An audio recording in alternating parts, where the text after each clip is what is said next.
ഇന്ന് നമുക്ക് കർക്കിടക മാസത്തിൽ കഴിക്കേണ്ട പ്രധാനമായ 10 ഇലകൾ ഏതെന്ന് നോക്കാം. ഒന്നാമതായി ചേനത്തണ്ടും ഇലയും.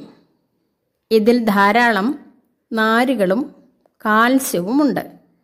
അതിനാൽ കർക്കിടക മാസത്തിൽ തീർച്ചയായും ഇത് കഴിച്ചിരിക്കണം. 2. ചൊറിയണം.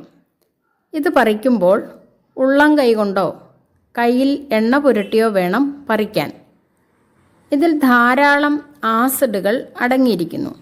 വളരെയധികം ഔഷധ ഗുണമുള്ളതാണ് ചൊറിയണം. ചിലർ ചൊറിയണത്തിൻ്റെ ഇലയിട്ട് വെള്ളം തിളപ്പിച്ച് കുടിക്കാറുണ്ട്. അതേപോലെ തോരൻ ഉണ്ടാക്കി കഴിക്കുകയും ചെയ്യും. 3. തഴുതാമ. ഈ ചെടി വെള്ളം തിളപ്പിച്ച് കുടിക്കാൻ വളരെ നല്ലതാണ്. ഹൃദ്രോഗത്തിനും പിത്തത്തിനും ചുമയ്ക്കും ഇതിൻ്റെ ഉപയോഗം വളരെ നല്ലതാണ്. പൊട്ടാസ്യം നൈട്രേറ്റ് ഇതിൽ അടങ്ങിയിട്ടുണ്ട്. 4. തകര. ഇതിൻ്റെ തോരൻ വളരെ ഗംഭീരമാണ്. ഇതിൽ ആൻറ്റി ഓക്സിഡന്റ് വളരെ അടങ്ങിയിട്ടുണ്ട്. ഇത് ത്വക്ക് രോഗത്തിനും വയറ് ശുദ്ധിയാക്കുന്നതിനും വളരെ ഉത്തമമാണ്. 5. മത്തൻ ഇലയും പൂവും. ഇതിൽ വൈറ്റമിൻ എയും സിയും വളരെ അടങ്ങിയിട്ടുണ്ട്. ദഹനത്തിന് അത്യുത്തമമാണ്. വൈറ്റമിനുകളും മിനറലുകളും അടങ്ങിയിരിക്കുന്നതിനാൽ ഇതിൻ്റെ വിഭവങ്ങൾ കഴിച്ചാൽ നേത്രരോഗങ്ങൾക്ക് വളരെ നല്ലതാണ്. 6. കുപ്പച്ചീര. വൈറ്റമിൻ എയും സിയും അടങ്ങിയിട്ടുള്ള കുപ്പച്ചീര ചീരകളിലെ ഒരു താരം തന്നെയാണ്. ഇത് ശ്വാസകോശ സംബന്ധമായ രോഗങ്ങളെയും അസിഡിറ്റിയെയും ഇല്ലാതാക്കുന്നു. 7. അച്ചിങ്ങാപ്പയറിൻ്റെ ഇല. ഇത് ശരീരശുദ്ധിക്ക് വളരെ ഉത്തമമാണ്.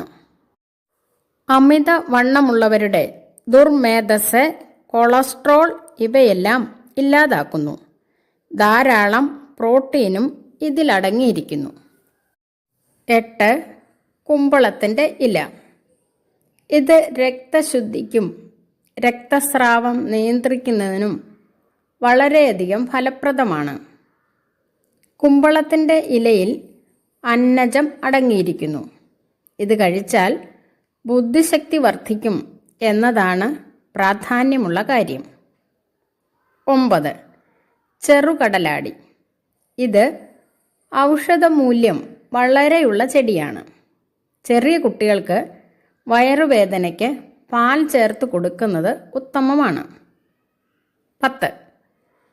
ചേമ്പിൻ തണ്ടും താളും. ഇതിൽ പ്രോട്ടീൻ, അയൺ, ഫോസ്ഫറസ്, തയാമിൻ ഇവ അടങ്ങിയിട്ടുണ്ട്.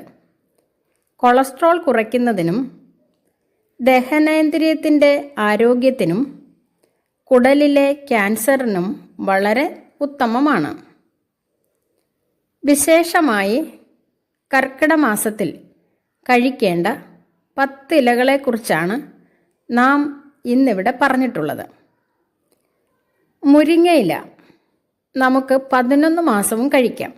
എന്നാൽ കർക്കിടകത്തിൽ കഴിക്കരുത്. കാരണം മുരിങ്ങ അതിൻ്റെ ചുറ്റുപാടുമുള്ള വിഷാംശം തടിയിലേക്ക് വലിച്ചെടുത്ത് പുറന്തള്ളുകയാണ് ചെയ്യുന്നത്. അതിനാൽ 11 മാസവും നമുക്ക് കഴിക്കാം. എന്നാൽ മഴക്കാലമായ കർക്കിടകത്തിൽ ഇത് ഇലകളിലൂടെയാണ് വിഷാംശം പുറന്തള്ളുന്നത്. അതിനാൽ ഇതിൻ്റെ ഇലയ്ക്ക് കയ്പാണ്. അതുകൊണ്ട് കർക്കിടകത്തിൽ മുരിങ്ങയില ഉപയോഗിക്കാൻ പാടില്ല. ഇതേവർക്കും അറിവുള്ള കാര്യം തന്നെയാണ്. എങ്കിലും എല്ലാവരെയും ഒന്നുകൂടി ഓർമ്മിപ്പിച്ചു എന്ന് മാത്രം.